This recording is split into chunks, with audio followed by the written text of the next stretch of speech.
Roger, good morning, sir. Welcome back to the show. Rev, great to be here. How are you? All is well. You can call me Jesse. Jesse, great to be here. Yes, sir. Let me ask, I wanted to ask you this the last time that you were here. How did you get into or become a male fashion writer? What motivated you to do that?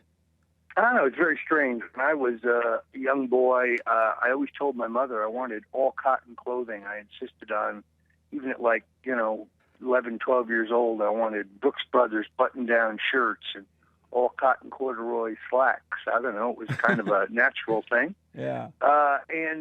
Because early on I was a bodybuilder, therefore it was a point at which I had 44 shoulders but like a 29 waist. So that means you can't buy anything off the rack. There's no such thing as buying a suit off the rack because the pants would always be too large, and then once you altered them, the pockets in the back would be next to each other. That didn't work. Yeah. So I started having to have things made to wear, and then I started kind of designing them myself, drawing them, taking to the tailor, picking out my own fabrics and stuff. Even when I was in college, I would save up, working two jobs in order to, have a few bucks to spend. And I spent most of it on custom clothing. I did learn that once you do this, you get used to it. Everything fits perfectly. But a well-made suit, the tailor always leaves lots of fabric in the seams. That way, when you get older and fatter, like I am today, you can just let it out. Or if you lose weight, you can take it in. So the truth is, Jesse, I haven't bought anything new in 30 years. Wow, that's amazing. Where did you grow up, Roger? I grew up in right outside of New York City, right on the New York-Connecticut border between Lewisboro, New York, and New Canaan, Connecticut. Lewisboro, New York was kind of a blue-collar, working-class town. Of course, New Canaan, Connecticut's very much a country club and upscale commuter town. So, and I was active in politics in both places, ironically. So I got a taste of kind of two completely different cultures. The town of Lewisboro was heavily Italian-American, working class, and New Canaan, of course, is pretty risky. When I was growing up, and it was important to dress nice, to look good and dress well. I noticed that has changed a lot. People just kind of put on jeans and a jacket, or dress doesn't seem to be as important. Well, and people go out in athletic clothes all the time. I don't understand that. I go to the mall or go to a nice restaurant, and I see people wearing sweatpants, sweatshirts, or shorts, flip-flops. No, my mother would never allow that. She always taught us we had to be well-groomed and well-dressed when we were out in public. I don't know what's wrong. I mean, my attitude is look good, feel good. Yeah. I mean, you're judged by the way you look. Somebody comes to me for a job interview, I look down at their shoes. Their shoes are unpolished. If they're worn, that's not a good sign. That doesn't say good things about their self-esteem. Yeah, that's true. The Indiana primary is today. Are you expecting Donald to win today? I'm very, very optimistic. I think he's going to romp today. I really think it's the last hurrah for Tricky Ted. And if he should win, will the convention be contested, or will this be it? Well, unfortunately, and I think there's a lot of misunderstanding about this, I still think that he can get to 1,237 commitments by the time we get to the convention. And there are those in the Republican power establishment who will still seek to hijack this nomination. And the way they will do so is either in the Rules or the Credentials Committee, because the party bosses have very carefully and deliberately stacked this convention by inserting non-Trump people into the Trump delegate seats. Let me give you an example. In Texas, Ted Cruz won 60 delegates, Donald Trump won 40 delegates. Well, the party bosses have filled those 40 seats with non-Trump supporters, people who are bound to vote for Trump on the first ballot, but not bound to vote with him on any important procedural question pertaining to the makeup of the convention, credentials, or the conduct of the convention, rules. We've seen this before. In 1952, Senator Robert Taft came to Chicago with 1,237 votes, in fact more, enough to be nominated on the first ballot. The Eisenhower people went into the convention, the Credentials Committee. They challenged the seating of the Taft delegates in Texas and Louisiana on the basis that some people had been turned away from those state caucuses when they tried to vote for Ike. The committee overruled them. The committee report went to the full convention for ratification. The chairman of the convention ruled that the Texas and Louisiana Taft delegates could not vote on their own fate. The motion was defeated. The Taft people were thus unseated. The Eisenhower people seated in their place, and it was all over on the first ballot. Eisenhower then went on to be nominated and, of course, went on to be president. It was a hijacking. Wow. You want Trump delegates to sign a loyalty pledge? Yeah, the only way you can kind of guard against the scenario I just described is by fleshing out the quizlings. Let's show who the Trojan horse delegates are. In other words, if you are a Texas delegate, won fair and square by Donald Trump, then you should sign a pledge to stick with Donald Trump on all ballots. Now, if you won't sign, that's fine, but then the media can ask you, why do the votes of the people not matter? Why are we negating the entire democratic voting process? Roger, if Donald Trump should win in Indiana today and come the convention, and if the establishment try to pull something, it's over for the Republican Party as we know it. And so I can't imagine them pulling anything after today's election.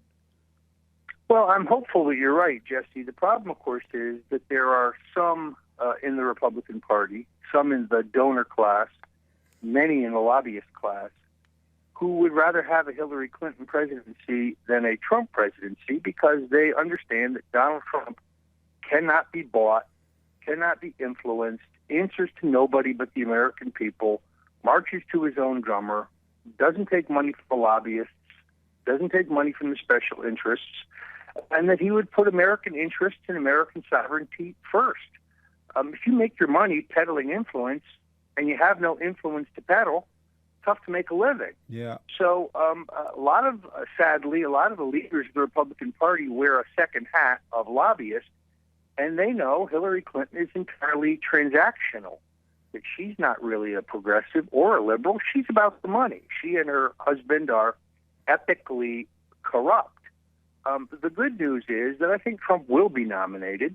And I have written a book, The Clinton's War on Women, which is everything he needs to defeat Hillary Clinton. Yeah. Everything you need to raise on the campaign trail about Hillary and her crime spree and that of her husband and her daughter, it's all there in black and white. The mainstream media, particularly CNN, has gone to huge lengths to try to suppress this book. Interesting to me that whenever you bring up the crimes of the Clintons on CNN, they actually unplug your microphone. Done it to me, done it to Kurt Schlichter, done it to Steve Malzberg, two guys I really respect, conservative commentators. I mean, it's like Soviet-style censorship. That's amazing. Now I've been formally banned from CNN because my views are politically incorrect, which I find laughable because they have this fella Wilson from Tallahassee, Florida, political consultant. He actually said on his Twitter feed somebody should put a bullet in Donald Trump. Wow. Yet he's still commentating on CNN. So that's not politically unpalatable, but my pro-Trump views and my anti-Clinton views are. Very weird. You know, I've often said, and I can see that our battle is a battle between good and evil, right versus wrong. And I see evil working like never before against Donald Trump, and it's just so amazing that people can make threats like that. He ought to have a bullet put into him and not be arrested or even punished or anything. If anything, rewarded for that type of a threat upon someone's life. It's just amazing how one-sided Well, things I mean, are. I think it's got to be put in some context. I mean, I have joked about Bernie Sanders, but you got to read my whole comment in context. The guy, took his honeymoon in the Soviet Union, which I found very odd.